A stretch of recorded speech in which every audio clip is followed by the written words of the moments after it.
Nobody saw it coming, but we should have. The warnings were there. Flickers on old military satellites, deep space frequencies going dark, and a quiet shift in our planet's magnetic field. Governments shrugged it off, called it solar activity. But some of us knew better. I wasn't a general or scientist, just a man who'd spent enough time in war zones to smell death before it showed up. And what I smelled that morning wasn't sunshine and hope. It was war. Old-fashioned, full throttle, no-rules war.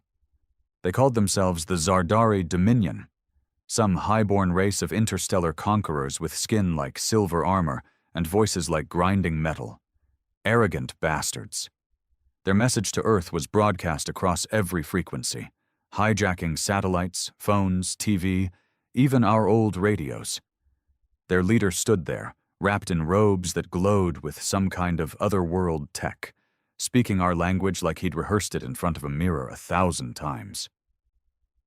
"Humans," he said, "your time of independent evolution is over. Kneel or perish." People panicked. Politicians scrambled.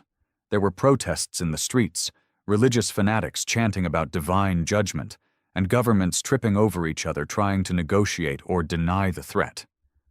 But me? I just cleaned my old rifle and packed a duffel bag. See? They didn't know what we were. They saw our movies, intercepted our comms, studied our wars and thought we were weak.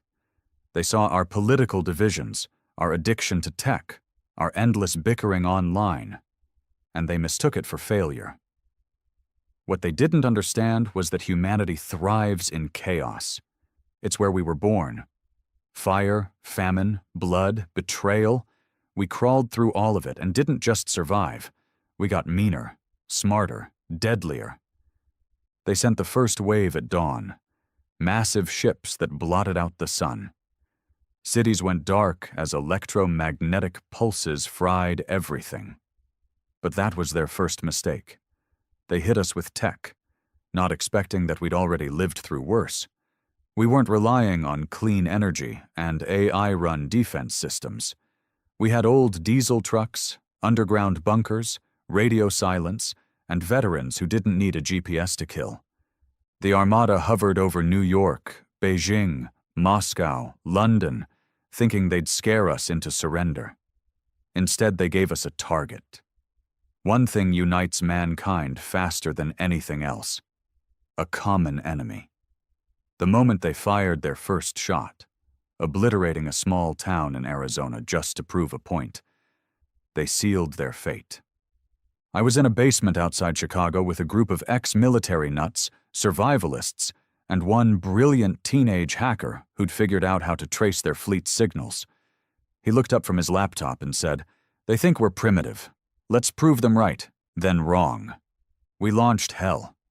Crude, homemade EMPs that piggybacked on their own frequencies. Molotovs mixed with chemical waste. Drones built from scavenged tech and duct tape. And it worked.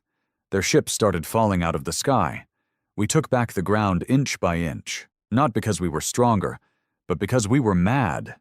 Mad that they came here thinking we were less. Mad that they thought they could just take and rule and enslave. Mad that they thought history didn't make us monsters. I remember standing over the smoking wreck of one of their commanders, his body twitching, his metal armor cracked open like a broken can. He looked up at me with disbelief in those black, pupil-less eyes. I knelt beside him and said, "You shouldn't have picked Earth." He didn't understand the words, but he understood the tone. He knew he'd messed with the wrong species. And this was only the beginning.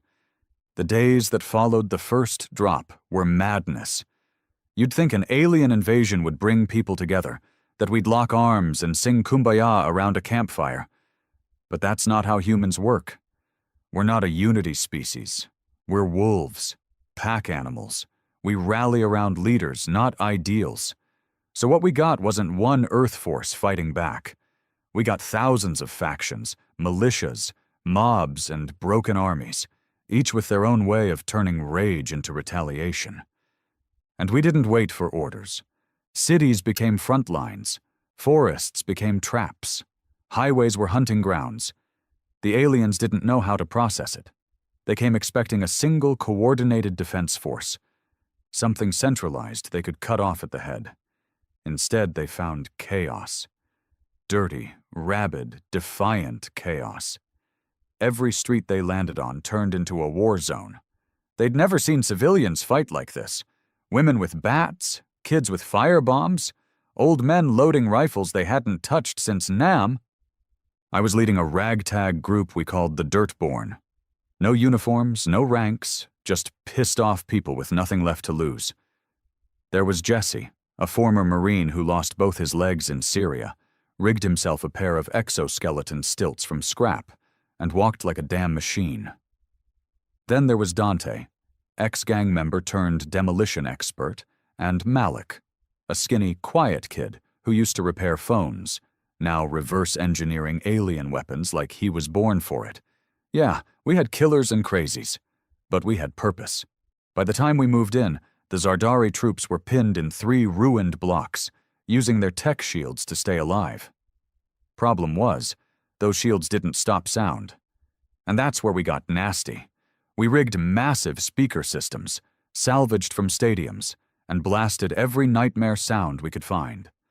Babies crying, war sirens, blood-curdling screams, the sound of metal grinding on bone.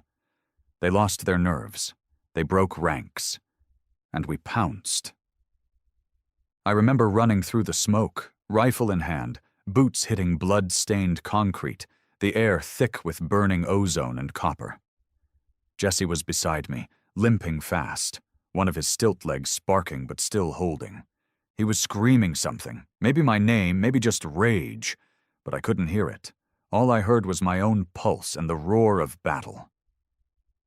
One Zardari came at me from behind a flipped truck, 7 feet tall, armored to hell, swinging a blade shaped like a crescent moon. I didn't think. I ducked under the swing, jammed my blade into the gap in his armor under the jaw, and pulled. His blood wasn't red. It hissed like boiling mercury. He collapsed like a collapsing mech, sparks dancing from his neck. I didn't stop to watch him die. It was brutal. They fought hard. Say what you want about the Zardari. They were arrogant, but not cowards. They stood their ground even when the odds flipped. But that was the thing. Earth taught us to fight dirty. We learned to win not by being stronger, but by being meaner. The streets taught us that. War zones taught us that. History taught us that. We don't conquer by noble battle.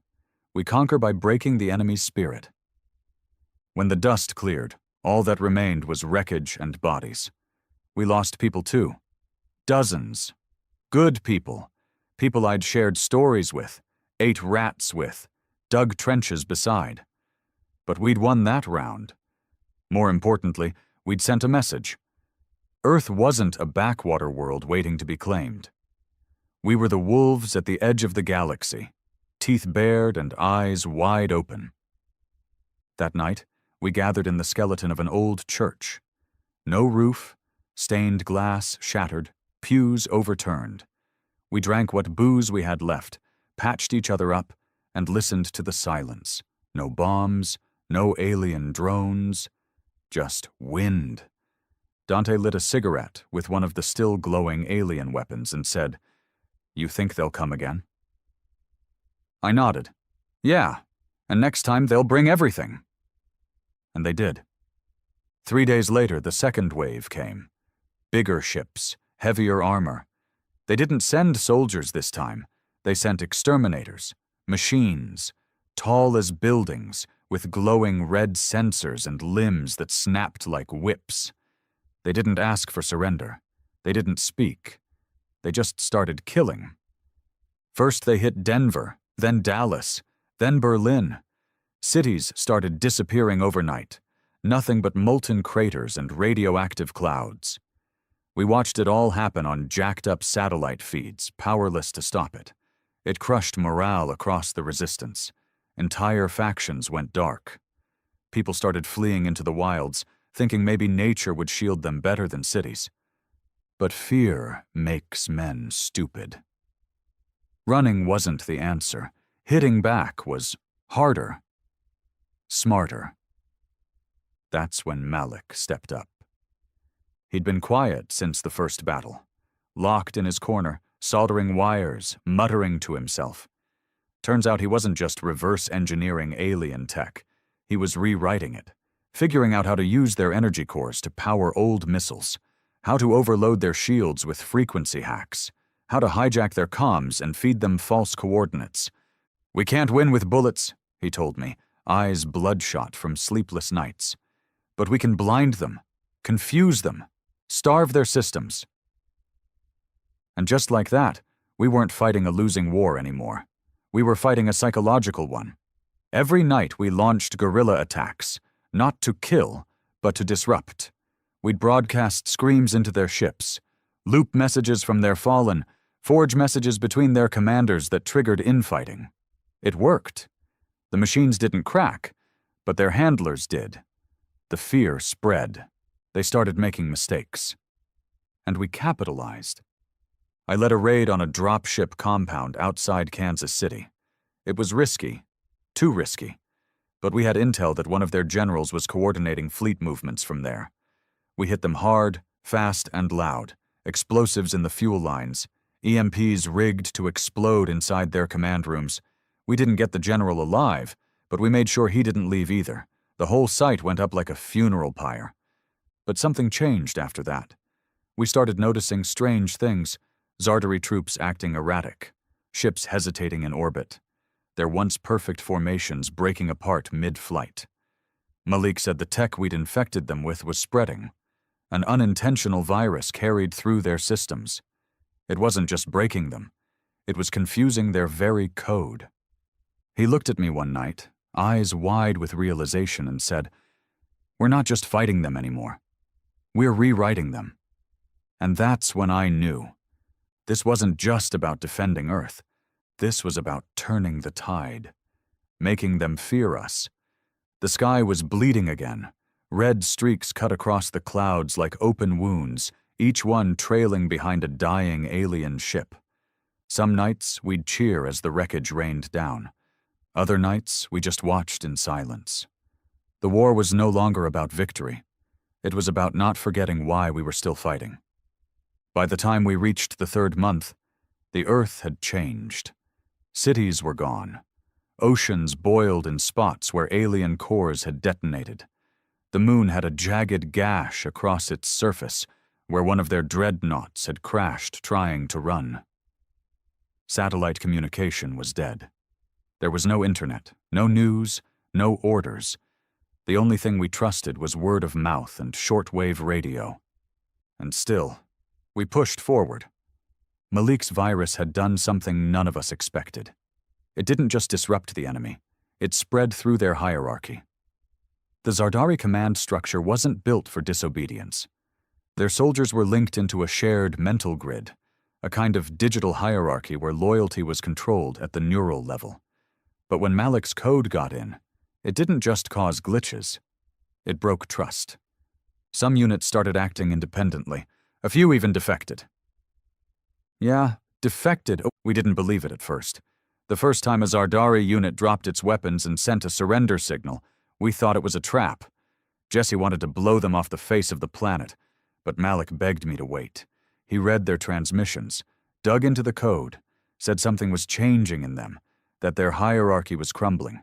I didn't trust it. I didn't trust them. But I trusted Malik. So we took them in. 3 Zardari. No armor, no weapons, just confusion and silence. They didn't speak, not the way we did. Their voices weren't meant for human ears. But Malik found a way to bridge it, built a translator using their own broken tech. When they finally spoke, it wasn't what I expected. "We were not allowed to feel," the first one said. "Now we feel. It hurts." That shook me more than any battle had. Their names weren't names the way we understood them, just code identifiers. Malik gave them new ones, called the first one Ash because he came from fire, the second Splice because he was part machine. The third didn't speak, so we just called her Echo. They stayed with us, watched us, learned from us, and slowly, painfully, started helping. That wasn't an easy sell. Plenty of humans wanted them dead. Jesse nearly shot Ash in the face when he tried to repair one of our damaged drones, but then Ash saved Malik's life during a raid, threw himself into the path of a collapsing support beam and took the hit, crushed his entire left side, should have killed him, but he lived, healed, and never stopped helping. We started learning things about the enemy, their weaknesses, their fractured leadership, how the central mind, the thing controlling their war effort, was starting to fracture. Malik said it was like a dying AI, once perfect, now glitching, sending bad orders, losing control, crumbling from within. We don't have to win every battle, he told me one night. We just have to outlast their logic. That became our mission. Break the enemy's logic, break their rhythm, make them question everything they thought they knew about humans. We started broadcasting lies, messages saying Earth had built a planetary shield, that we'd summoned reinforcements from other galaxies, that human resistance had merged into one unbeatable force. None of it was true, but we made it sound real, used stolen frequencies, copied their command formats. Even Ash helped, whispering the right words in the right tone. The Zardari started pulling back. One by one, their ships abandoned the skies. Their troops retreated into hiding, like predators suddenly unsure of their prey. We hunted them, not because we needed to, but because we wanted them to feel fear. Real fear. The kind humans lived with every day under their shadow. And then they retaliated. They launched a purge.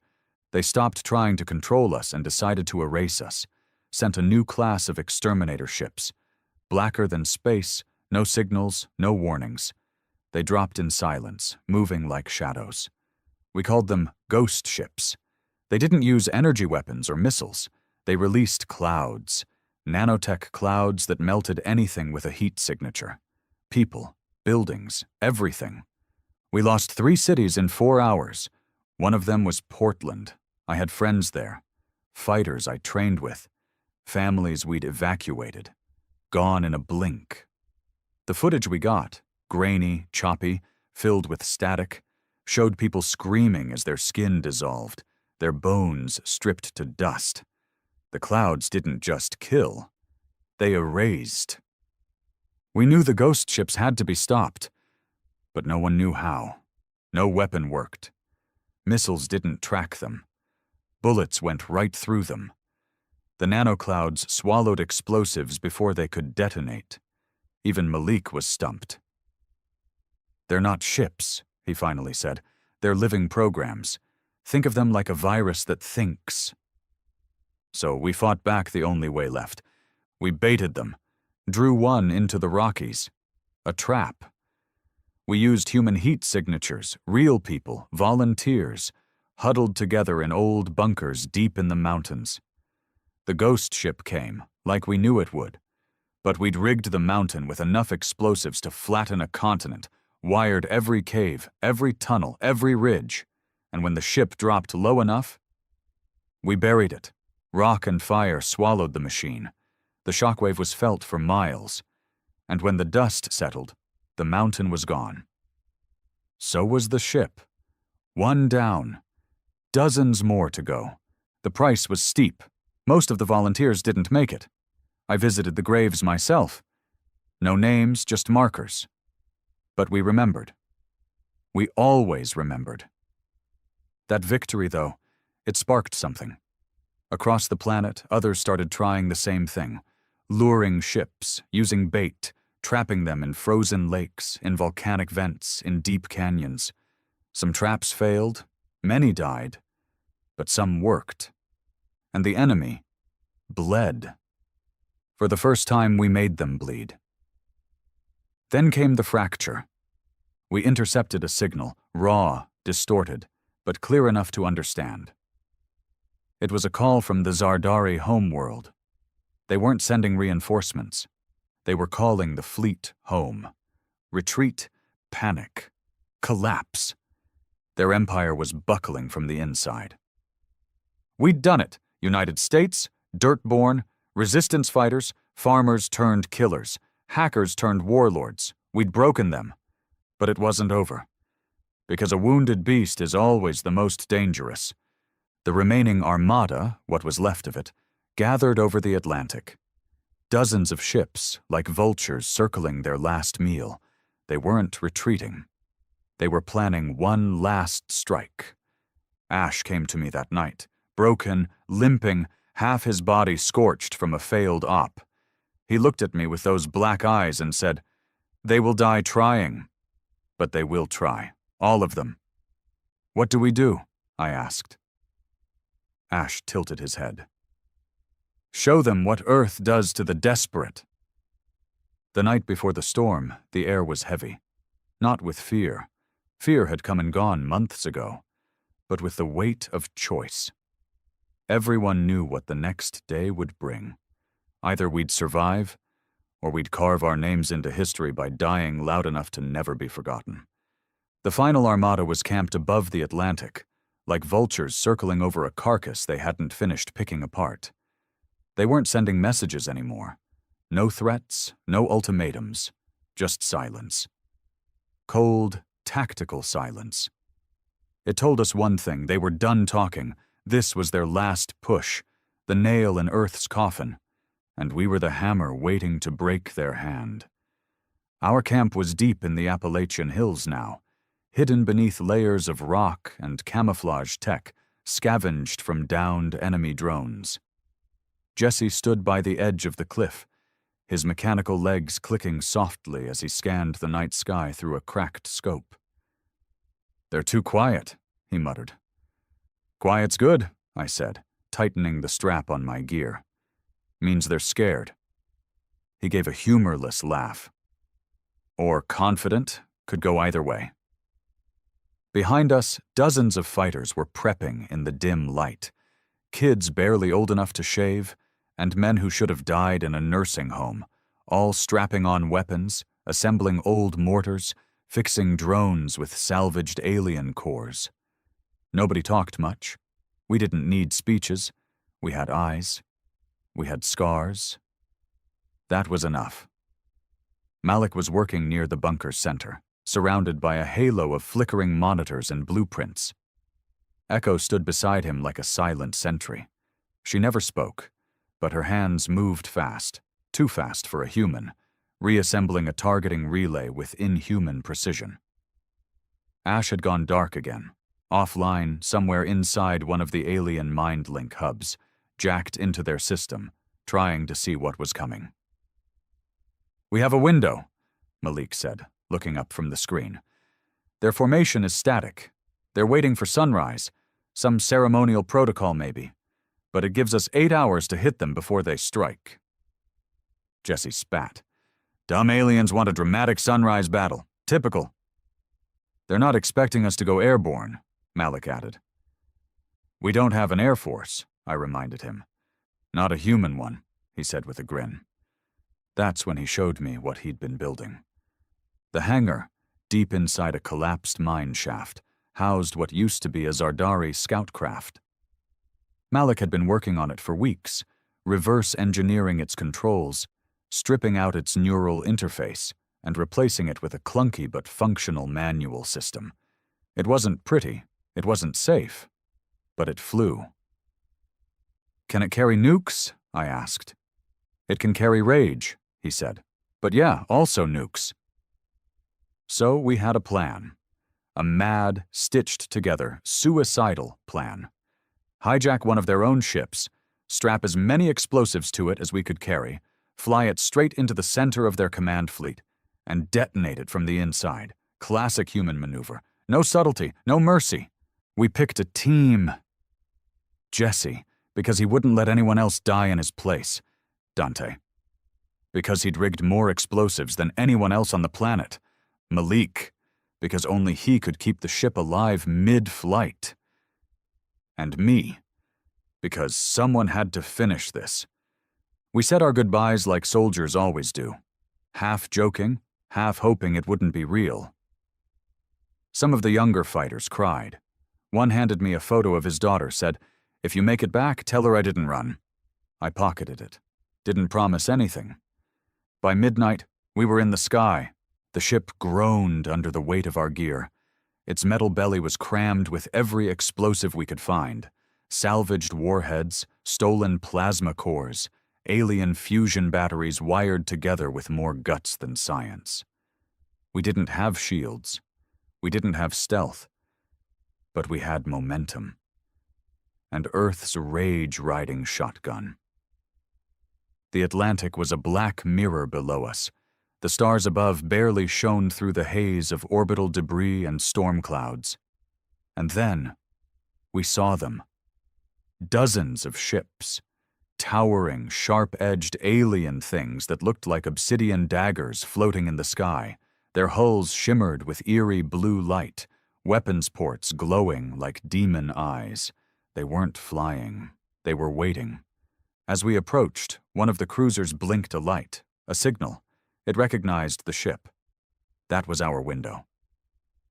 "Hold course," Malik whispered, fingers dancing over the controls. We passed the first line. No response, passed the second. Still nothing. Then the third cruiser scanned us. A flash of red lit the cockpit. Warning. Suspicion. Malik cursed. "They're pinging our heat signature. Something's off." "They know," Jesse said, tightening his grip on the side rail. "They just don't believe it yet." Dante moved to the bomb rig, flipping switches. 30 seconds until we're close enough to overload. The central command ship came into view. Massive, like a floating city. That was our target. That was the heart of the beast. Then the radio crackled. A voice, broken, distorted, alien. "Identify. Vessel deviation detected. You are off formation. Respond." Malik said nothing. "Respond," the voice repeated, more insistent. I leaned into the mic and said, "Here's our response." Then I pulled the trigger. The bomb rig began its countdown. 10 seconds. 9. The cruisers flared to life around us, red lights flashing across their hulls, plasma cannons unfolded like insect limbs. Alarms shrieked. 5 seconds. Jesse grabbed Malik and shoved him toward the escape pod. "Get out, now!" Malik fought it. "I can—" "No, get the intel out. You're not dying here, genius." 3 seconds. Dante locked eyes with me.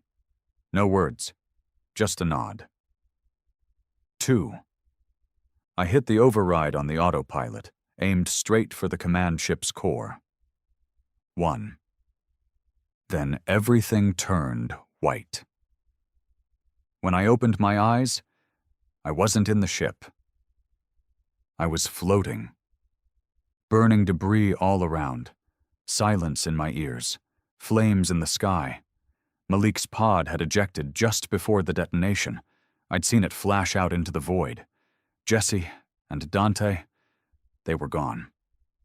So was the fleet. The explosion had triggered a chain reaction. Their plasma cores weren't built to absorb that kind of internal overload. One by one, the command ships burst like dying suns, casting fire across the clouds. The Atlantic boiled beneath them. Shockwaves rolled across the coastline. Earth wasn't conquered. Earth had fought back. And Earth had won. The ocean never went back to normal. Where the Zardari fleet once hovered, now there was only steam, twisted debris, and the occasional glow of alien core remnants boiling just beneath the surface. The Atlantic looked wounded, scarred by fire and thunder. And in a way, it was. We all were. I don't remember getting pulled from the wreckage. One moment, I was drifting through a sky lit by fire and shrapnel. The next, I was waking up in a darkened room, my ribs wrapped in bandages, my left arm numb from the shoulder down. A thin fourth dangled above me, half empty and dusty. The room smelled like burnt copper and disinfectant. Malik sat at the far wall, hunched over a portable comms unit made from alien scrap. He looked different. Gaunter, eyes sunken, beard rough and untrimmed, like he'd aged 10 years since the explosion. "You're alive," he said without looking up. I tried to speak, but my throat was raw. Only a whisper came out. "Jesse? Dante?" He nodded, slow. They didn't make it. That hurt more than the burns. Jesse was more than just a fighter. He was the spine of our movement, the guy who never blinked in the face of death, who laughed through pain and stared down machines twice his size without flinching. And Dante? Hell, Dante was the soul. Crazy, reckless, always the first to volunteer for the worst jobs. Gone. Both of them. Just like that. I forced myself up, groaning as every muscle screamed. "How long?" I asked. 5 days. 5 days since we'd dropped a stolen ship into the heart of the alien fleet. 5 days since we'd lit the Atlantic on fire. 5 days of silence. Did it work? Malik finally turned, his face pale and grim. Yes. More than we expected. He pulled a screen toward me, tapped a few commands. A grainy satellite feed flickered to life. Or what was left of one. The image was dark, broken, but you could still see the aftermath. Massive chunks of Zardari vessels scattered across hundreds of miles. Some floated on the water, some had crashed into the coasts, others just hovered there, lifeless, like ghost ships without a master. "They're gone?" I asked. "Mostly," Malik said. "The command fleet's gone. The last functioning capital ship crashed outside Reykjavik. No signs of life inside. Their chain of command was centralized through that node. You kill the brain. The limbs stop moving." I nodded. Felt numb. It should have been a victory, the kind that gets parades and statues and songs. But instead the silence felt heavier than any battle. There was no cheering. No anthem. Just the sound of the world trying to breathe again through cracked lungs. How bad was the cost? Malik looked away. "Bad," he muttered. "Real bad. We estimate 60% of the major cities are gone or uninhabitable. The ghost ships wiped out nearly 1 billion before we stopped them, and the radiation fallout from some of their core leaks." He shook his head. "It'll poison entire regions for decades." We didn't win. We just survived louder. I spent the next few days regaining strength, eating whatever ration packs were left, training my deadened arm to move again. It never regained full strength, but I could pull a trigger with it. That was enough. When I finally walked out of the bunker, the world felt smaller. The sky looked darker. Even the wind carried the scent of ash. But something had changed. People weren't cowering anymore. They weren't begging for salvation. They were moving, working, rebuilding. Atop a hill near the camp, I saw Echo kneeling by a shattered drone. Her fingers moved methodically, stripping out circuits, adjusting gears. She didn't need orders. She just acted. Ash stood nearby, watching her with a strange intensity. He turned as I approached. Half his face was burned, the synthetic layer stripped away to reveal the skeletal frame beneath. He didn't try to hide it. "You destroyed their core," he said. "We destroyed ourselves doing it," I replied. He nodded. "Sacrifice is human." That word, human, it struck me different now. The old version of it had died. This new world, this new race we were becoming. It wasn't the same. We weren't the prey anymore. But we weren't exactly innocent either.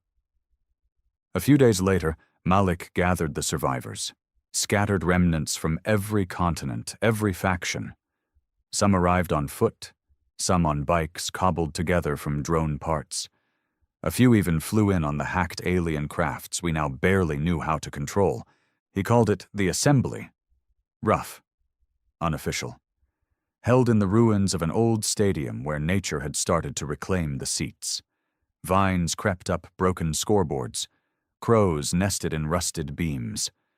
But it was shelter. And it was enough. "We need a plan," Malik said to the 100 or so leaders who answered his call. "Not just to rebuild, but to survive what's coming next." Because there was always a next. Turns out the Zardari weren't the only ones in the galaxy. We'd gotten the attention of other empires, some curious, some angry, some terrified that Earth, once a whisper, now a scream, had wiped out an invasion fleet that had crushed a dozen other worlds. They would come. Not now, but eventually. And they wouldn't make the same mistake. "They underestimated us," Malik said, his voice echoing across the broken stadium. "They won't again." The leaders murmured, some nodding, some skeptical. One stood up, a hardened old commander from what used to be South Africa. "What are you suggesting?" he asked. "Unity," Malik said. "A global defense council, not a government, not another flag, but a shield, one language, one protocol, one rule, never again." There was silence. Then a voice from the back. "And if people don't agree?" Malik looked over, eyes hard. "Then we remind them what Earth did to gods." It wasn't a promise. It was a warning. And it was enough. The assembly was far from perfect. Fights broke out. Old grudges re-emerged. Not everyone trusted each other, but no one wanted to face extinction again. That was the glue. That was the real power, fear. And behind that fear, a rising fire. In the weeks that followed, something new started forming.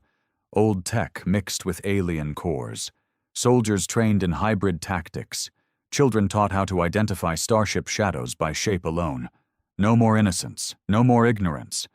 Earth was becoming something else, not a victim, a threat.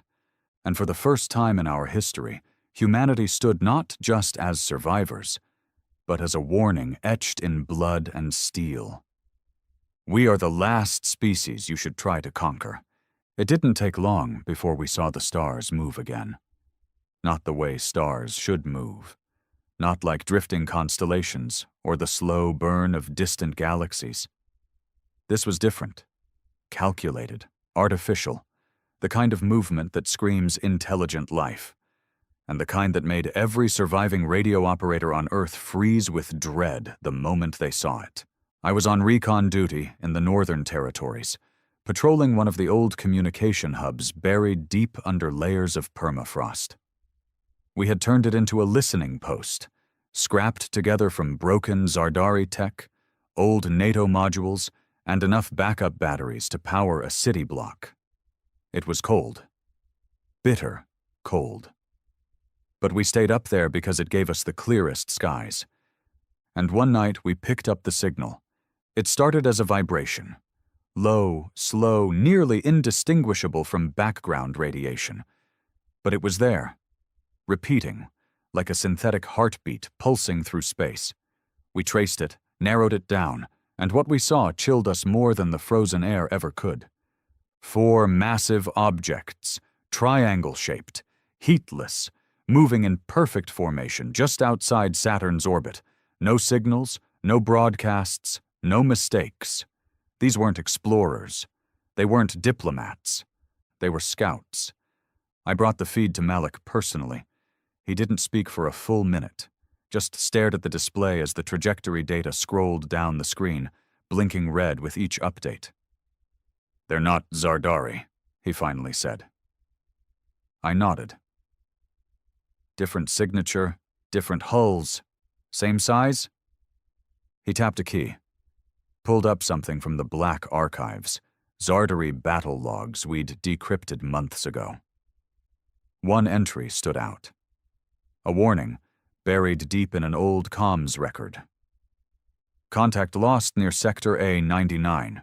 Suspected Grail presence. Silence advised. Grail. A name we hadn't seen before. Not in any intercepted transmission. Not in any post-war data dumps. Just that single entry. And the fear implied by it. "What do we know?" I asked. "Nothing," Malik muttered. "Except that the Zardari feared them enough to avoid confrontation." We sat in silence for a moment, the realization hanging in the air between us like a guillotine. "We lit a fire," I said. "And now everything in the dark is staring at us," he finished. Within 24 hours, the assembly was called back. Leaders, scavengers, warlords, hackers, anyone who had a voice or weapons showed up. There was no longer any room for petty disagreements. We knew what was coming. We watched the projections together. Giant holograms lit up in what used to be a football stadium. The new ships were unlike anything we'd seen. No sharp edges, no glowing cores, just matte black behemoths moving with uncanny precision. No visible propulsion, no emissions. "They don't travel like the Zardari," Malik explained. "They phase. Their tech bends space instead of burning through it." Jesse would have called it cheating. Dante would have tried to hijack one for fun.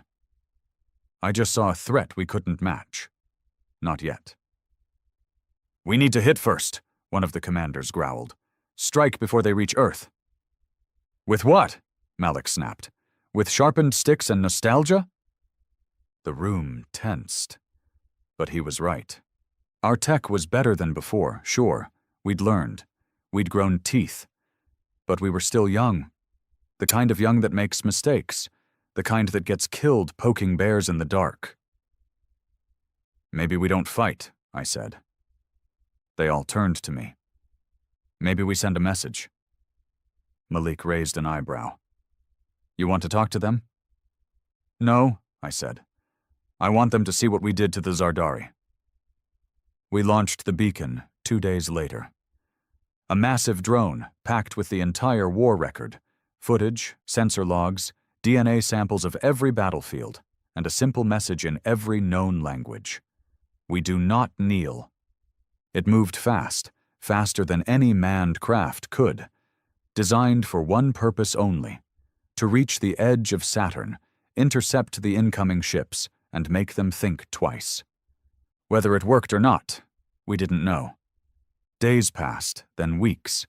The ships stopped moving. They just hovered there. Silent. Watching. Survivors across Earth grew anxious. Some hoped the message had worked. Others feared it had only made us more appealing to destroy. But no matter how many eyes we turned skyward, the invaders didn't budge. Until one did. It broke formation and began descending. Straight toward Earth. We called it the Eye. It didn't attack. It didn't land. It hovered 20 miles above what used to be Washington, D.C., perfectly still, like a black sun blotting out part of the sky. No energy surges, no weapon signatures, just presence. Humanity held its breath. And then came the voice, not in sound, not in writing, in our minds. Every man, woman, and child heard it at once. "You are unstable, dangerous, capable." 3 words, simple, profound, heavy. Malik nearly collapsed when it happened. He said it wasn't a transmission. It was contact, director, neural, like having your soul temporarily hijacked by something older than time. We didn't know how to answer, so we didn't.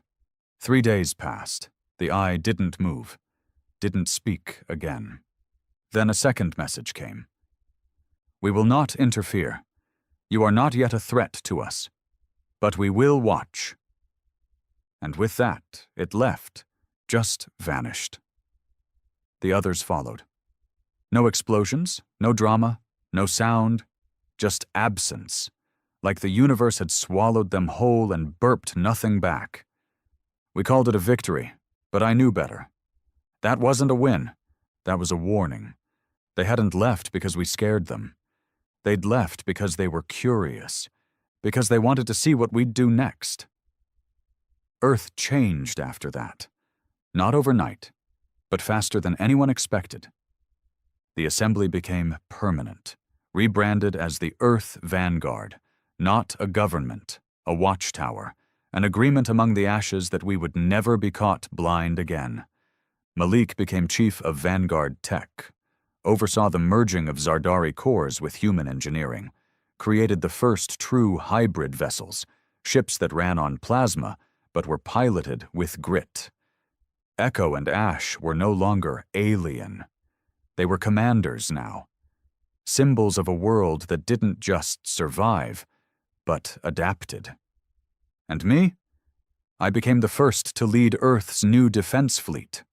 Not because I wanted to, but because I couldn't rest until I knew, deep in my bones, that if the stars blinked wrong again, we'd be ready. We didn't plan to go to space, not like this. Humanity wasn't built to expand with peace in mind. We didn't send missions to explore. We sent scouts to prepare. We didn't go looking for life. We looked for silence we could fill. After what the Zardari and the Eye had shown us, nobody on Earth wanted to wait for the next invasion. So we went first. We called it the Reach Protocol, a planetary initiative led by Vanguard designed to take Earth out of isolation, to scout our solar system, push satellites beyond known territories, and, if needed, fight beyond our orbit. The logic was brutal. Strike before you're struck. Hit them where they sleep before they learn your name. And so we left. Our first ship, the Crucible, launched from what used to be the Chilean Andes, now a sprawling steel launch facility fortified with plasma turrets and underground drone bays. The Crucible wasn't beautiful. It wasn't sleek or elegant. It was an ugly, angry, black-crusted war machine, part human metal, part alien core, designed to endure, not to inspire. I stood on its bridge, helmet tucked under my arm, watching the Earth shrink behind us on the main screen. Blue, cracked, cloud-wrapped, still healing, but alive. For the first time, we weren't leaving Earth behind because it was dying. We were leaving because it had teeth again. My crew was hand-picked from across the Vanguard network. Major Aros, ex-Army, scarred and stone-faced, trusted with every ground op. Kira Lane, our deep space pilot, nerves of ice, eyes like radar. Dr. Ram, astrophysicist turned war strategist, fluent in mathematics and violence, and Echo, still silent, still unreadable, but deadlier than any weapon in our arsenal. We'd barely cleared Mars' orbit when we picked up the first trace, a field of debris, faint, scattered, drifting near Jupiter's third moon. At first, we thought it was leftovers from the Zardari, maybe a graveyard of broken invaders. But the wreckage didn't match. It was older, much older. Our drones brought back pieces that cracked apart in our hands. Material we couldn't classify. Designs that bent physics, and amid the ruin, a signal. Faint, nearly dead. Looping. Help me. Ram worked on it for days, trying to break the encryption. It wasn't Zardari, not Grail, not anything we recognized, just a voice. Broken, looped, desperate. The words never changed. No coordinates, no origin. Help me. We argued about it. Aros wanted to nuke the site and move on. Said nothing good ever came from ghost signals. Lane disagreed. If someone's calling for help, someone's alive. No one out here calls for help, Aros growled. Out here it's already too late. Still, I made the call. We tracked the signal to a derelict structure orbiting just outside the asteroid belt. A jagged mess of twisted hull and blinking lights. No defense grid, no movement, just shadows. We boarded. The interior was dark, frozen, airless. Our suits hissed with recycled breath as we moved through the corridors, weapons raised. The walls were covered in symbols, etched deep, not written, like they'd been carved in a panic. We couldn't translate any of it. Then we found the chamber. A cryopod, cracked open, empty, and above it, scratched into the metal wall, one phrase burned in with something more primitive than tech, something desperate. "They are coming." That's when we lost contact with Echo. She'd gone ahead, drawn to something deeper in the ship. We traced her signal to the lower levels. Lane and I pushed forward, while Aros and Rom held position. The lights dimmed with every step. The deeper we went, the colder it got. We found her in a dome-like control room, kneeling before a console that shouldn't have worked, but pulsed with life beneath her hand. Her face was turned upward, eyes wide, not afraid, not even awed, just accepting. "Echo," I said. She didn't move. "What is it?" Lane whispered. Echo's voice came through our comms, clear and sharp. "This place was a prison." I stepped closer. "For what?" She turned slowly, and for the first time since I'd known her, her expression shifted. "Fear." "I don't know," she said. "But it's awake now." We left fast. Didn't even salvage the rest. Just burned fuel and got out. Back on the Crucible, we sealed the wreck behind a field drone carrying an automated warning beacon. Standard procedure now. If you don't understand it, you lock it down and warn the next generation. But even as we pulled away, the signal didn't stop. "Help me."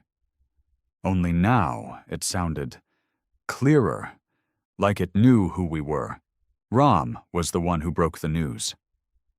"The signal changed," he said, hunched over the console, sweat running down his temple. "Changed how?" I asked. He turned, face pale. "It knows our names." We headed back toward Earth, fast. But the universe doesn't reward cowardice or caution, not anymore. Halfway through Saturn's orbit, we picked up movement. Not from the Grail, something else. A distortion, not a ship, a shadow.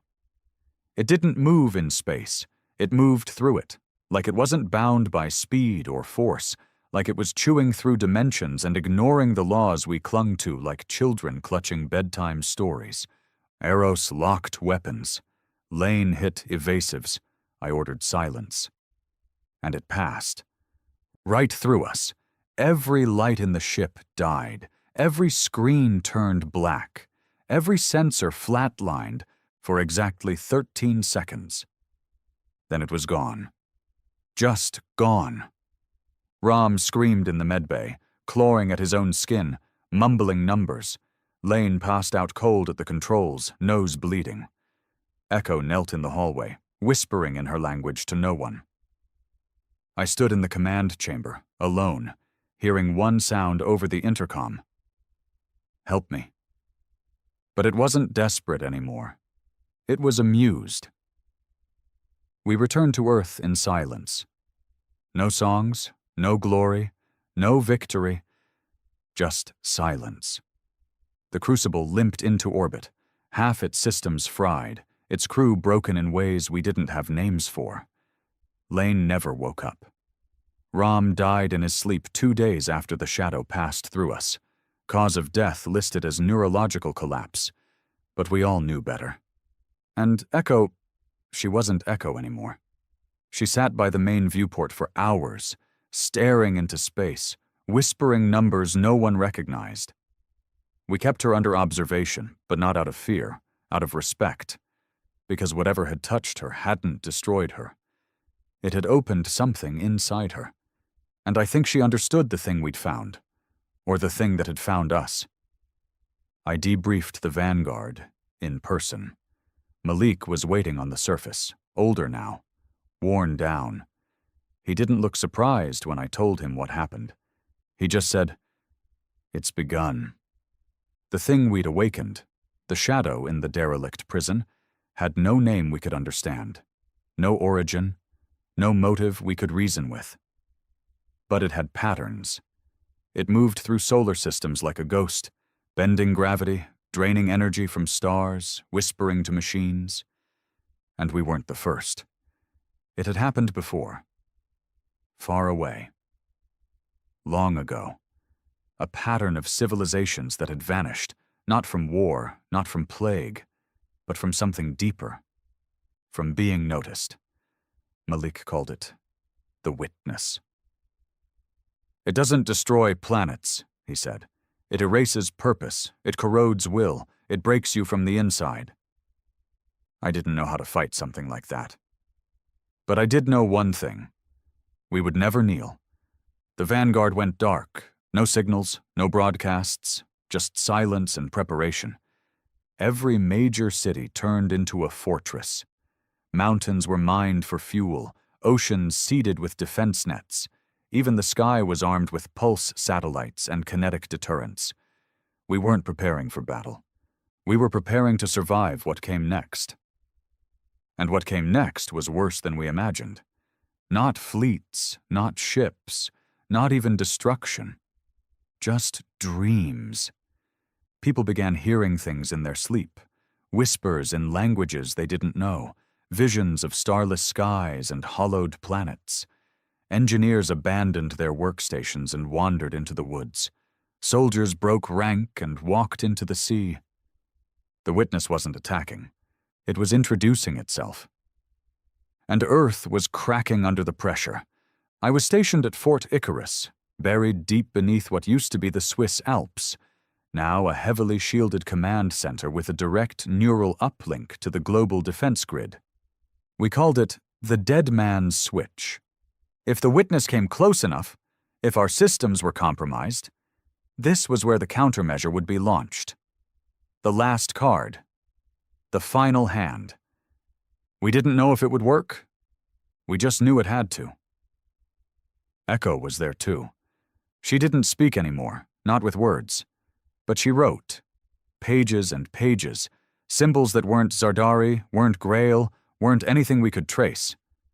Malik tried to decode them but failed. Even I couldn't make sense of them. I think it was poetry. Poetry for something vast. Something terrible. Something watching. The witness came 3 weeks after we returned. Not as a ship, not as an army, as a storm, a silent, swirling distortion that bent the stars and blanketed the moon. It didn't make noise. It didn't trigger alarms. It simply arrived, like the end of a sentence. The world fell quiet. No birds, no wind, no waves, just silence. Until every screen lit up, and every voice on Earth, millions of us, heard the same words in our minds. You are becoming. That was its mistake. It thought we'd fear it. But it didn't understand what becoming meant to humans. Becoming to us was never graceful. It was never beautiful. It was bloody. It was violent. It was defiant. It was evolution by fire. And we'd already been through fire. So Malik made the call. I turned the key. And the Earth launched its final gift, the arc fire. A payload built from salvaged Zardari cores, fueled with our finest reactor tech, guided by Echo's coordinates, and aimed straight at the heart of the storm. It wasn't a weapon. It was a question. Will you bleed? It hit. The storm didn't scream. Didn't flash. It just cracked. A ripple of light burst across the stars, tearing across constellations like a scar. For 1 second, every person on Earth saw it. And the witness left, not defeated, but warned. We didn't celebrate. There was nothing left to celebrate. Just the knowledge that we'd survived again. That whatever was out there, whatever judged us, tested us, studied us, now understood one thing. We were not prey. We were the fire that consumes monsters. Years passed. Earth rebuilt, not perfectly, not peacefully, but steadily. Vanguard grew. The crucible became a fleet. The stars grew closer. But we never forgot. The wreck in the asteroid belt was sealed, monitored, never touched.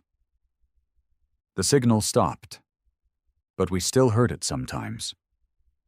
In dreams. Help me. Maybe it was a warning. Maybe it was bait.